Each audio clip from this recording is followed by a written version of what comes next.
मंत्री डॉक्टर पंकज भोयर जी, सन्माननीय आमदार श्री रवी राणा जी, सन्माननीय आमदार सुलभाताई फुडके या ठिकाणी या कार्यक्रमात उपस्थित असलेले आमचे सहकारी आमदार राजेशजी वानखेडे, प्रवीणजी तायडे, चंद्रकांतजी आवलकर, त्याचप्रमाणे प्रवीणजी कोटे पाटील, आपल्या या अभिनंदन बँकेचे संस्थापक हुकुमचंदजी डागा, अध्यक्ष ॲडव्होकेट विजय बोथरा, त्याचप्रमाणे भारतीय जैन संघटनेचे संस्थापक आणि आमचे स्नेही श्री शांतीलालजी मुठा, अभिनंदन बँकेचे प्रवर्तक सुदर्शन गांग, श्री नवीनजी चुरडिया, श्री सुरेंद्रजी बर्डिया, या ठिकाणी उपस्थित सर्व मान्यवर, अभिनंदन बँक परिवारातील सर्व अधिकारी, कर्मचारी, ग्राहक आणि अभिनंदन बँकेवर प्रेम करणारे अमरावतीतील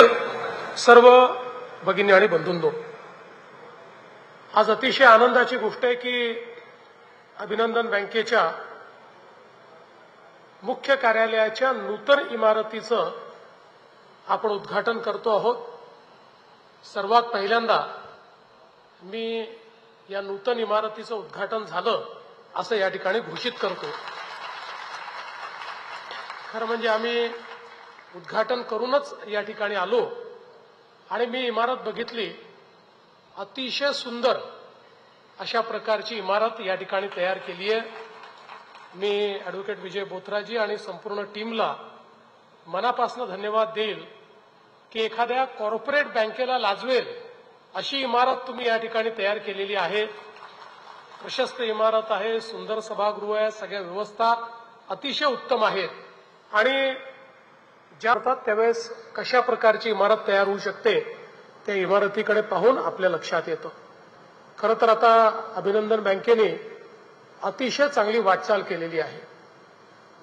10-11 ब्रँचेस या ठिकाणी झालेल्या आहेत. ही अतिशय चांगली मुख्य शाखेची इमारत तयार झालेली आहे. पण त्याहीपेक्षा सगळ्यात महत्वाचं काय आहे तर ज्या सचोटीनं ही बँक या ठिकाणी काम करते आहे.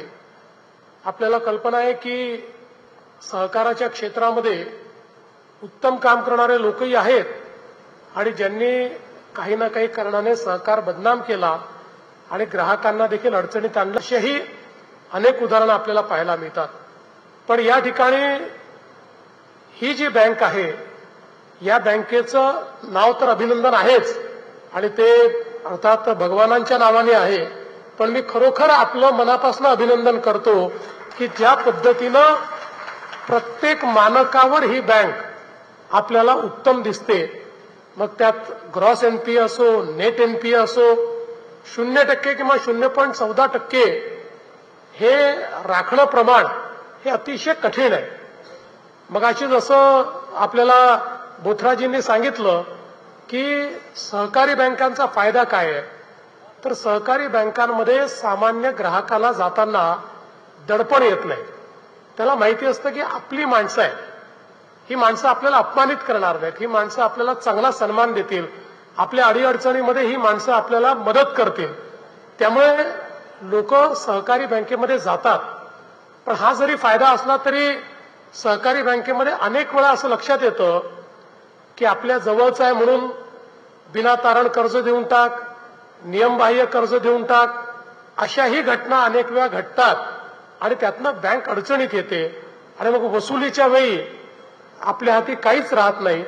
मात्र अशा या सगळ्या वातावरणामध्ये एनपीए, नेट एनपीए 0 राखणं आणि ग्रॉस एनपीए ही 0.14 म्हणजे मला असं वाटतं की खरोखर आपण सगळ्यांनी अतिशय टाळ्या वाजवून या ठिकाणी यांचं स्वागत केलं पाहिजे. मी तर असं म्हणेन की कोणालाही आपले पैसे डिपॉझिट ठेवायचे असतील तर अभिनंदन बँकेमध्ये ठेवा. कारण अतिशय सेफ, जिथे इतका कमी एनपी आहे, सीआरएआर तुम्ही 19% या ठिकाणी राखलाय. खरं म्हणजे 9% किमान असला पाहिजे अशा प्रकारचा त्या ठिकाणी मानक असताना 19% तुम्ही सातत्याने राखतात. याचा अर्थ सर्व मानकांवर ही बँक अतिशय सेफ बँक आहे. सातत्याने 10% डिव्हिडंड देणारी बँक आहे. आणि सगळ्या प्रकारचे रेशिओ जर आपण बघितले तर सीडी रेशिओ असेल किंवा सगळे रेशिओ हे उत्तम मानकांप्रमाणे आहेत आणि ग्रेडेशन मध्येही सातत्याने ए ग्रेड हा बँकेने राखलेला आहे. त्यामुळे मला असं वाटतं की एका अतिशय उत्तम बँकेच्या या इमारतीच्या उद्घाटनाकरता या ठिकाणी मी आलो. खरं तर आपल्या सगळ्यांना माहिती आहे की आपल्या देशामध्ये सहकार क्षेत्रामध्ये विशेषतः महाराष्ट्र आणि गुजरात या ठिकाणी अर्बन कोऑपरेटिव्ह बँकांचं मोठं जाळं तयार झालं आणि या दोन्ही राज्यांच्या विकासामध्ये अर्बन कोऑपरेटिव्ह बँकांचा एक खूप मोठा सहभाग आहे. कारण आपल्याला हे लक्षात घ्यावं लागेल की जोपर्यंत आर्थिक सक्षमता येत नाही, जोपर्यंत आर्थिक अधिकारिता येत नाही, तोपर्यंत आर्थिक विकास होऊ शकत नाही. सामाजिक आर्थिक विकासाच्या चक्रामध्ये जर आपण बघितलं तर ज्या ठिकाणी चांगल्या प्रकारच्या लेंडिंग इन्स्टिट्यूशन आहेत त्याच ठिकाणी विकास होताना आपल्याला पाहायला मिळतो. जिथे लेंडिंग इन्स्टिट्यूशन्स नाहीत त्या ठिकाणी कधीच विकास होत नाही. कारण लोकांजवळ आयडियाज असतात, लोकांजवळ क्षमता असते, कार्यक्षमता असते, लोकांना नवीन काहीतरी करायचं असतं, बिझनेस करायचा असतो, एखादा व्यवसाय उभा करायचा असतो. पण तुमच्यात किती क्षमता असली तरी तुमच्यावर विश्वास ठेवून तुम्हाला जोपर्यंत कोणीतरी कर्ज देत नाही तोपर्यंत तुम्हाला मोठं होता येत नाही. आणि म्हणून आपण जर बघितलं तर जिथे जेवढ्या जास्त बँका तिथे तेवढी जास्त समृद्धी आपल्याला पाहायला मिळते. लेंडिंग इन्स्टिट्यूशन्स या आर्थिक अधिकारिता आणतात, या एक प्रकारे आर्थिक सक्षमता आणतात. आणि म्हणून चांगल्या जर इन्स्टिट्यूशन्स असतील आणि त्यांनी जर चांगलं लेंडिंग केलं तर आपल्याला पाहायला मिळतं की त्या भागामध्ये मोठ्या प्रमाणात सुबत्ता आलेली आपल्याला पाहायला मिळते. व्यवसाय, उद्योग, व्यापार हा सगळा वाढलेला आपल्याला पाहायला मिळतो. आणि महाराष्ट्रामध्ये अर्बन कोऑपरेटिव्ह बँकांनी हे काम अतिशय चांगल्या पद्धतीने केलंय. आणि सगळ्यात महत्वाचं काय आहे तर ज्या ज्या वेळी नियमांमध्ये बदल होत गेले, शेवटी हा अर्बन कोऑपरेटिव्ह बँकांचाही जो काही प्रवास आहे हा सोपा प्रवास नव्हता. त्या ठिकाणी वेगवेगळ्या प्रकारचे नियम तयार झाले, त्या नियमांमध्ये नफ्याचे काही नियम तयार झाले, त्याच्यामध्ये प्रोव्हिजन्सचे काही नियम तयार झाले. या प्रत्येक नियमाचा एक दबाव हा बँकेवर येत होता. पण तरीही बँकांनी हळूहळू त्याच्यामध्ये अत्यंत चांगल्या प्रकारे काम करणं सुरू केलं. कोर बँकिंग सोल्युशन्स आणले. बँकांनी सगळ्या ज्या कमर्शियल किंवा राष्ट्रीयकृत बँका आहेत ज्या प्रकारच्या सर्व्हिसेस देतात तशा प्रकारच्या सर्व्हिसेस आपल्या ग्राहकांना देणं आमच्या कोऑपरेटिव्ह बँकांनी देखील सुरू केलं. आणि अतिशय प्रोफेशनलिझम हे कोऑपरेटिव्ह बँकांनी आणलं.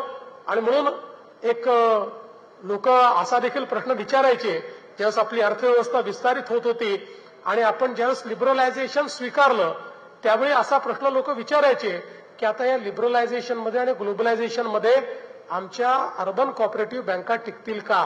किंवा खूप लोक म्हणायचे आता या बँकांचं विलिनीकरण होईल, याचं कन्सॉलिडेशन होईल, या राष्ट्रीयकृत बँकेत जातील, या कमर्शियल बँकेत जातील. पण मला अतिशय आनंद आहे की अनेक लोकांनी प्रयत्नपूर्वक त्या सगळ्या जो काही आव्हानात्मक काळ होता या काळामध्ये त्या काळानुरूप त्या ठिकाणी उभं राहून आपल्यातले बदल त्या ठिकाणी घडवले. आणि त्या सगळ्या परिस्थितीमध्ये अर्बन बँका या उजव्या ठरल्या आणि त्यांनी आपल्या ग्राहकांची सेवा करत त्या ठिकाणी आपणही स्पर्धेत उभं राहू शकतो हे निश्चितपणे दाखवलं. आणि अशाच प्रकारची एक बँक म्हणून मला आज अभिनंदन बँकेचं देखील या ठिकाणी नाव घ्यावं लागेल की गेल्या काही वर्षातला हा जो प्रवास आहे हा अतिशय उत्तम, अतिशय सुंदर आणि या कॉम्पिटिटिव्ह जगामध्ये अतिशय चांगल्या पद्धतीनं केलेला हा प्रवास आहे. आज आपल्याला माहिती आहे की देशाचे प्रधानमंत्री माननीय नरेंद्र मोदीजी यांनी देशामध्ये पहिल्यांदा सहकारिता मंत्रालय तयार केलं. आपल्या देशात सहकार हा 5-7 राज्यांपुरतं खरं म्हणजे मर्यादित आहे.